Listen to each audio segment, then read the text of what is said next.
We are going to discuss about the first topic is all about the 1944 education reforms. This is the first element of related to the history of education in Britain.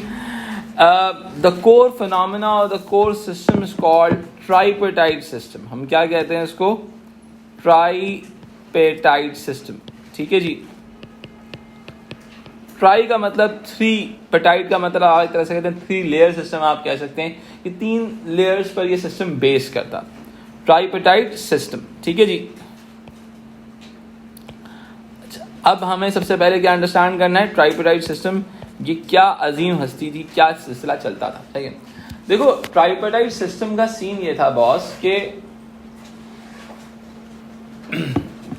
ट्राइपेटाइट system क्या कहता है? वो ये कहता है उस दौर में होता क्या था. एक होता था 11+ एग्जाम. जब बच्चा 11 साल का होता था तो उसका होता था एक 11+ एग्जाम जो कि होता था क्या?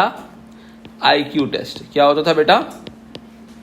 IQ test. ठीक है, अब जिस तरह से कोई भी टेस्ट होता है, टेस्ट में या तो बच्चा क्यूट बच्चा पास हो जाता है और मनुष्य बच्चा फेल हो जाता है. तो बच्चे या तो पास होते थे या तो फेल होते थे. अब आप बोलोगे यार 11 साल के बच्चे का क्या IQ टेस्ट लेते थे? भाई ये लेते थे. इनसे जाके पूछो क्यों. सही है, अब क्यों लेते थे? अब जरा मेरी बात समझो. 1944 का टाइम है. किसका टाइम है मेरा बेटा? सही है, इंडस्ट्रियलाइजेशन अपने पीक पर चल रही है. ऐसा ही है, you need work force for the industrial society. Am I right? अब देखो इसका मकसद क्या है. इसका मकसद ये है वर्क फोर्स फॉर इंडस्ट्रीज. अब देखो मेरी बात सुनो, और इंडस्ट्रीज जो होती है ना बड़ी बेरहम होती हैं. क्या होती हैं? बेरहम होती हैं. उनको क्या चाहिए होती है? वर्क फोर्स चाहिए होती है अपने मतलब की. समझ रहे हो मेरी बात? तो ऑटोमेटिकली क्या होता है, वो इक्वालिटी इनइक्वालिटी को नहीं देखती. देखो जब कैपिटलिज्म आया ना दुनिया के अंदर, कैपिटलिज्म हो गया या फिर आप फ्यूडलिज्म हो गया, इनके सीने में दिल नहीं होता. सही है, उनको मशीन्स चाहिए दुनिया में. और ये हकीकत है, दुनिया में जहां जहां भी इंडस्ट्रियलाइजेशन बहुत अपने पीक पर पहुंची है, लाइक चाइना के हवाले से लोग यही शिकवा करते हैं ना कि चाइना में इंसान को इंसान नहीं समझा जाता. सही है, तो यही एक एलिमेंट है कि वर्क फोर्स फॉर इंडस्ट्रीज की बात की जाती है. तो अब क्या हुआ, 11+ एग्जाम होता है, बच्चे पास हो जाते हैं या फेल हो जाते हैं. इस चीज को समझने से पहले एक छोटा सा कॉन्सेप्ट समझ लो, जिसको हम कहते हैं स्ट्रीम्स रिलेटेड टू एजुकेशन. क्या कहते हैं बेटा? बिकॉज ये समझना यहां पर जरूरी है. एजुकेशन के अंदर 2 तरह की स्ट्रीम्स की डिस्कशन होती है. सही है, पाकिस्तान में भी दोनों स्ट्रीम्स काम कर रही हैं, इंडिया में भी दोनों स्ट्रीम्स काम कर रही हैं. Number 1 is academic stream. Academic stream जिसको हम कहते हैं क्या? Theory based education. क्या कहते हैं बेटा? Theory based education. Like you guys are doing A levels. सही है. अब जब आप किसी चीज की थ्योरी पढ़ते हो ना, तो आपके जो प्रोग्रेशन के प्रोस्पेक्ट्स होते हैं वो बहुत हाई हो जाते हैं. ऐसा ही है, आप आगे बढ़ने के आपके चांसेस बहुत ज्यादा हाई हो जाते हैं. तो थ्योरी बेस्ड एजुकेशन को हमेशा सोसाइटीज के अंदर क्या किया जाता है? हाई स्टेटस दिया जाता है. क्या दिया जाता है बेटा? High status. यहां तक क्लियर हो रही है बात?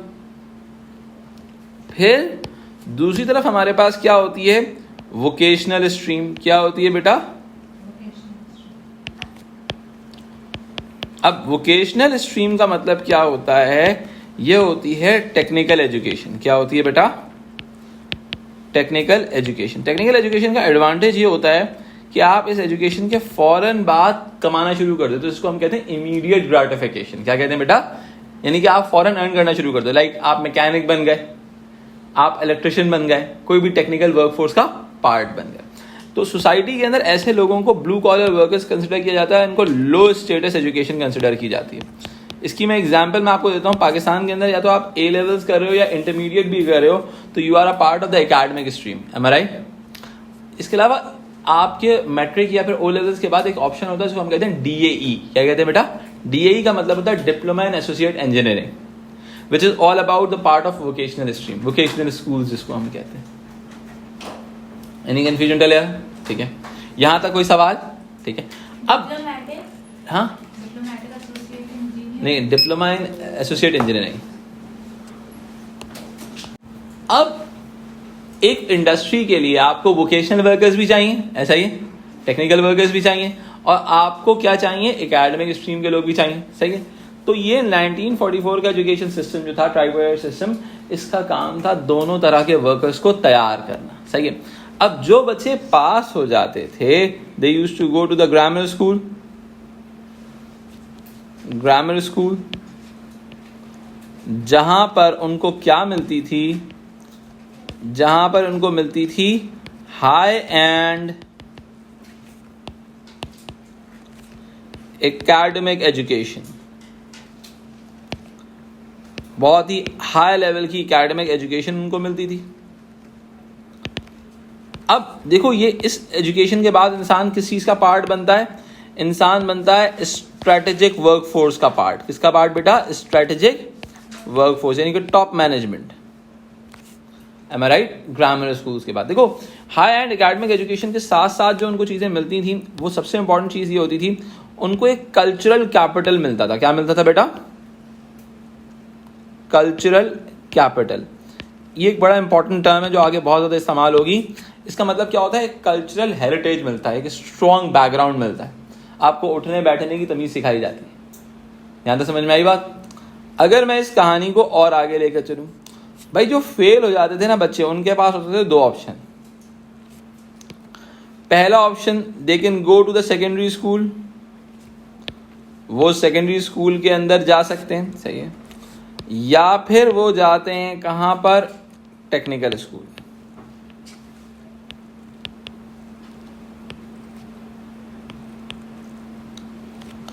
देखो, if they used to go to the secondary school, तो इनको मिलती थी वहां पर क्या, लो एंड एकेडमिक एजुकेशन। क्या मिलती थी बेटा, लो एंड एकेडमिक एजुकेशन। अब लो एंड एकेडमिक एजुकेशन का मतलब क्या है, ये नॉन मैनुअल वर्कफोर्स के काम आएगी। किसकी काम आएगी बेटा, नॉन मैनुअल, जैसे क्लर्क्स वगैरह हो गए, नॉन मैनुअल वर्कफोर्स,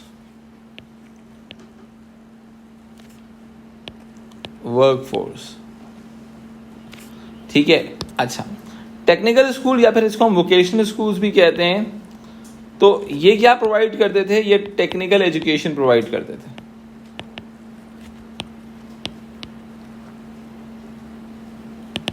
सही है, जिससे आपको मिलती थी क्या, मैनुअल वर्कफोर्स।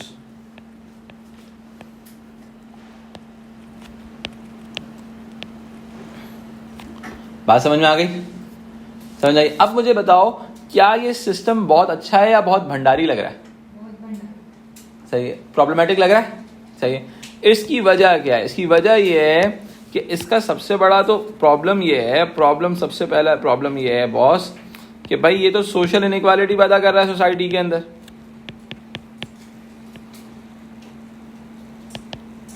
ऐसा ही है। दूसरा इसका प्रॉब्लम ये है, late bloomers can not survive, यानी कि जो बच्चे थोड़े अरसे के बाद,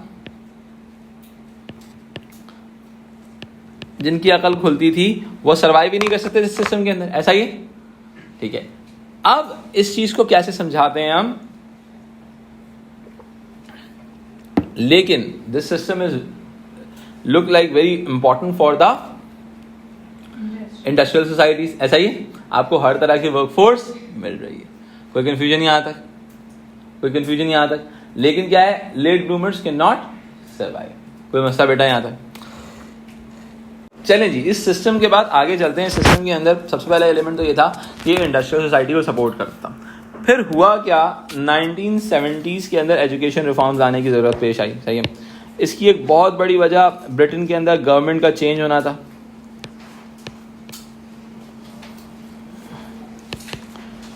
अब देखो हो क्या रहा था इस एरा के अंदर, इस टाइम तक सीन ये था, देखा ये गया दुनिया के अंदर, इमर्जेंस ऑफ सर्विस सेक्टर हो रही थी। क्या हो रही थी बेटा, emergence of service sector, tertiary sector बढ़ रहा था। जब सर्विस सेक्टर यानी कि बैंकिंग, इंश्योरेंस, एजुकेशन सिस्टम बढ़ेगा, तो बेटा होगा क्या, आपको नई तरह की वर्कफोर्स चाहिए, ऐसा ही है। अब आप मुझे बताएं, आपको क्या एकेडमिक लोग चाहिए या टेक्निकल लोग चाहिए? टेक्निकल, सर्विस सेक्टर में टेक्निकल लोग चाहिए तुम्हें? अकल बढ़िया भैंस। हाँ, टेक्निकल, आपको सर्विस सेक्टर में क्या कौन से लोग चाहिए? एकेडमिक लोग चाहिए, सही है। क्या हाईली क्वालिफाइड एकेडमिक लोग चाहिए या बस नॉर्मल क्वालिफाइड भी चले? नॉर्मल क्वालिफाइड चलेंगे। अकल समझ में आ रही है बात? सही है। अब देखो मेरी बात सुनो, यानी कि एक नॉर्मल किस्म का एजुकेटेड बंदा चाहिए जो बैंकिंग सिस्टम में काम कर सके, जिसको हम ऑन द जॉब ट्रेनिंग करके थोड़ा सा रीडेवलप कर सकें, ऐसा ही है। अब देखो 1970s के एजुकेशन रिफॉर्म्स के बाद हुआ क्या, इस सिस्टम को कहते हैं, एक सिस्टम आया एजुकेशन का जिसको कहते हैं हम कॉम्प्रिहेंसिव एजुकेशन सिस्टम। भाई सीन ये था, अब आपको क्या चाहिए? मैक्सिमम वर्कफोर्स चाहिए, ऐसा ही है। ज्यादा लोग पढ़े लिखे चाहिए, सही है। अब हुआ क्या, इस सिस्टम ने क्या किया, ये सिस्टम प्रोवाइड क्या करता था? ये करता था मीडियम टायर क्या कह सकते हो, या फिर आप लो एंड कह सकते हो, लो एंड एकेडमिक एजुकेशन प्रोवाइड करता था। लेकिन इसने जो पुराने सिस्टम के कुछ फ्लॉज थे ना, उनको मिनिमाइज किया। इसने कहा no IQ test before admission, हम IQ टेस्ट की बेसिस पर एडमिशन नहीं देते, हर बच्चे को एडमिशन मिलेगा, सही है, on the basis of area catchment, on the basis of area, सही है। अब देखो area based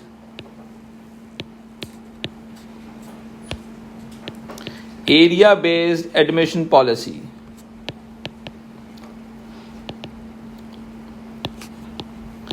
area based admission policy का मतलब क्या होता है? एरिया कैचमेंट के हवाले से हमने एडमिशन को डिवाइड कर दिया कि आपको आपके एरिया के ही कॉम्प्रिहेंसिव स्कूल में एडमिशन मिलेगा। समझ में आई बात? अब इससे क्या हुआ, सर्विस सेक्टर की वर्कफोर्स डेवलप होना शुरू हुई। इसके साथ साथ इस एरा में क्या हुआ, conversion of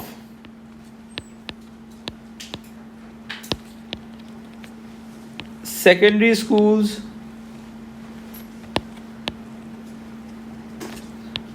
into comprehensive schools.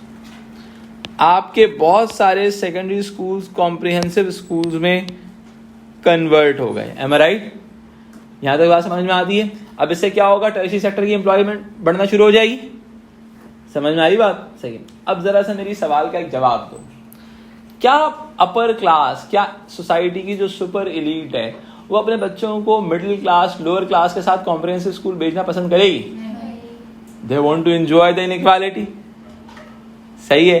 तो इस सिस्टम का जो सबसे बड़ा फ्लॉ डेवलप हुआ वो ये हुआ कि भाई इस सिस्टम में भी, इस सिस्टम के साथ existence of 160+ grammar schools at that time,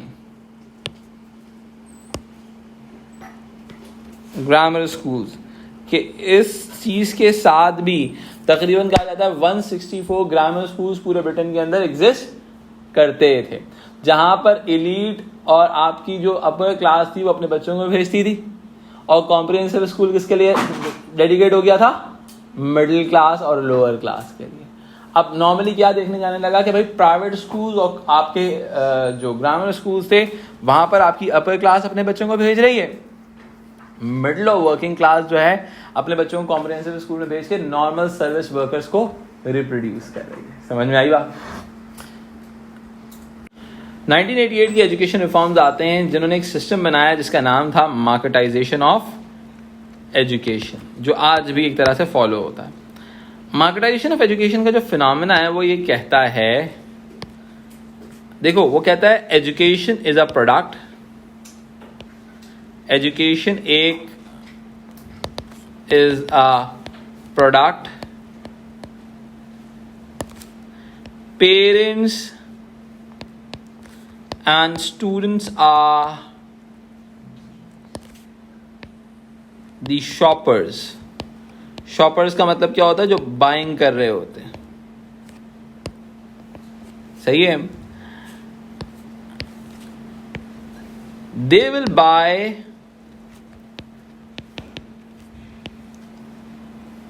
the education as per their desires सही है, as per their desires and market signals. वो मार्केट सिग्नल्स को एनालाइज करके अपने लिए जो बेहतर चीज होगी वो परचेज कर लेंगे. सही है. मार्केटाइजेशन ऑफ एजुकेशन कहता है there are multiple forms of education systems, there are multiple educational systems.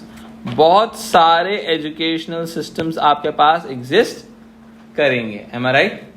अब ये जो बहुत सारे एजुकेशन सिस्टम एग्जिस्ट करेंगे इसमें क्या होंगे? अब देखो, you will buy the product as per the market signal का मतलब क्या होता है? उसकी प्राइसिंग, उसकी रेपुटेशन, उसकी बेसिस पे आप बाय कर रहे हो. तो सही है. अब पहली चीज क्या है? आपके बहुत सारे पैसे हैं. You can go to the private school जहां पे आप एक एलीट ट्रीटमेंट को एंजॉय करें. आप बहुत टैलेंटेड हैं, you can go to the grammar school. आप ग्रामर स्कूल का टेस्ट पास कर सकते हैं, आपको ग्रामर स्कूल भेज दिया जाएगा. अच्छा जी. ग्रामर स्कूल्स के बाद आपके पास सेकेंडरी स्कूल्स भी हैं जहां पर आप नॉर्मल लेवल की एजुकेशन हासिल कर सकते हैं. अगेन कॉम्प्रिहेंसिव स्कूल्स भी हैं जहां पर आप सर्विस वर्कर के तौर पे अपने आप को इमर्ज कर सकते हैं. Comprehensive schools. अगर आपने टेक्निकल वर्कफोर्स का पार्ट बनना है तो आप वोकेशनल और टेक्निकल स्कूल जा सकते हैं. इसके अलावा बहुत सारे डिफरेंशिएटेड स्कूलिंग सिस्टम डेवलप हुए. अम्मा अब्बा को आप पर शक है, they will send you to same sex school कि मेरा बच्चा बर्बाद ना हो जाए. सही है. अच्छा, इसके अलावा अम्मा अब्बा पक्के मुसलमान या क्रिश्चियन है या कोई रिलीजन को फॉलो करते हैं, दे will send you the faith school. Faith school मतलब मदरसाज वगैरह होते हैं. सही है. यानी कि क्या हुआ? There are different type of schooling systems. You education become a market place. Education system become a market place. समझ रहे हो मेरी बात? अब होगा क्या? अब सवाल ये उठता है, स्टेट क्या अचार डालेगी इसके अंदर? स्टेट का रोल क्या है? स्टेट ने क्या कर दिया? हर चीज ओपन कर दी. हर चीज क्या कर दी? ओपन कर दी कि आप अपनी कैपेसिटी के हिसाब से जो एजुकेशन बाय करना चाहें आप वो बाय कर सकते हैं. अब देखें, इसके अंदर आगे बात करते हैं. देखें, रोल ऑफ स्टेट, ये बहुत इंपॉर्टेंट है. रोल ऑफ स्टेट का रोल क्या है? स्टेट ने एक इंस्टीट्यूशन बनाया यूके के अंदर, उसका नाम था office of the education of state कहते हैं उसको. Office of the education. इनका काम क्या है? ऑफस्टेट जो है इशू करता है, ऑफस्टेट इशूज लीग टेबल्स. क्या इशू करता है बेटा? लीग टेबल्स का मतलब है रैंकिंग इशू करता है. क्या इशू करता है बेटा? रेपुटेशन को देखते हुए, रिजल्ट्स को देखते हुए, फैसिलिटीज को देखते हुए. अब जो स्कूल्स लीग टेबल्स पे टॉप पर आएंगे वहां पर लोग जाना चाहेंगे, जो लीग टेबल्स पे नीचे जाएंगे उनको वहां पर जाना नहीं करेंगे. बट ये जो सिस्टम है ये हमारे पोस्ट मॉडर्न सिस्टम को, पोस्ट मॉडर्न आइडिया को काफी हद तक सपोर्ट करता है, जिसके मुताबिक द सिस्टम बिकम ओपन. सही है. जिसने जो करना है, जिसने जो एजुकेशन हासिल करनी है वो एजुकेशन हासिल कर सकता है. अब जरा सा अकल लगाते हैं और कुछ थ्योरीज के साथ इन केस स्टडीज को लिंक करते हैं. सही है. जैसा कि अगर हमने बात की ट्राइपार्टाइट सिस्टम की, तो भाई ट्राइपार्टाइट सिस्टम, अब देखो मेरी बात सुनो, अब मैं आपको कुछ बेसिक आइडिया समझा रहा हूं. अब देखो, हमने सारी केस स्टडीज पढ़ी, अब इन केस स्टडीज को हम बेसिक थ्योरीज के साथ लिंक करते हैं. सही है. अब देखो मेरी बात सुनो, फंक्शनलिज्म हमेशा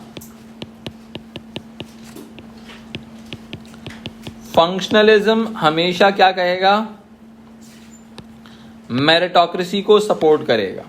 support meritocracy and equality of opportunity, यानी कि हर इंसान को अपॉर्चुनिटी ज़रूर मिलनी चाहिए अपनी ज़िंदगी को बेहतर बनाने की या जो भी करने की, सही है, यानी कि हर इंसान को इक्वल चांसेस ज़रूर होने चाहिए। अब आपका जो ट्राइपार्टाइट सिस्टम है वो इस आइडिया को सपोर्ट करता है? अकल बड़ी है भैंस, चेक करो। इक्वालिटी, हर बच्चे के पास चांस है आगे बढ़ने का, हर बच्चे के पास चांस है आगे बढ़ने का। मेरिट बेस्ड डिस्ट्रीब्यूशन हो गई तो फंक्शनलिज्म, देखो फंक्शनलिज्म इनइक्वालिटी को भी सपोर्ट करेगा, सही है, लेकिन कहता है भाई inequality on the basis of their performance होनी चाहिए। If you are not following in the on the merit, then आपको आगे बढ़ने का चांस हक नहीं है।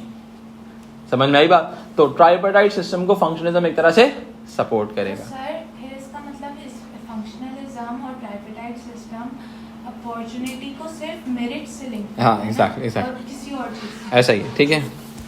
अच्छा, दूसरी तरफ अगर हम मार्क्सिज्म की बात करें, सही है, अब मार्क्सिज्म एक तरह से इस सिस्टम को, ट्राइपार्टाइट सिस्टम को अपोज करेगा, because tripartite system social inequality reproduce कर रहा है। समझ में आई बात? ठीक है। दूसरी तरफ हमारा जो पोस्ट मॉडर्न आइडिया है, पोस्ट मॉडर्निज्म एक्चुअली बात करता है कल्चरल प्लूरलिज्म की। किसकी बात करता है बेटा? कल्चरल, कि ओपन मार्केट होनी चाहिए, लोग जिसको चाहें फॉलो करें। वो मार्केटाइजेशन ऑफ एजुकेशन को एक तरह से सपोर्ट करते हैं। इवैल्यूएशन सबकी होगी, लेकिन आपको एक बेसिक आइडिया होना चाहिए कौन सा पर्सपेक्टिव किसके फेवर में और किसके अगेंस्ट में जा रहा है। यहां तक बात समझ में आई? Is everything clear till now? कि भाई आपको एक सिस्टम पता होना चाहिए कौन सा सिस्टम कहां पर जाएगा।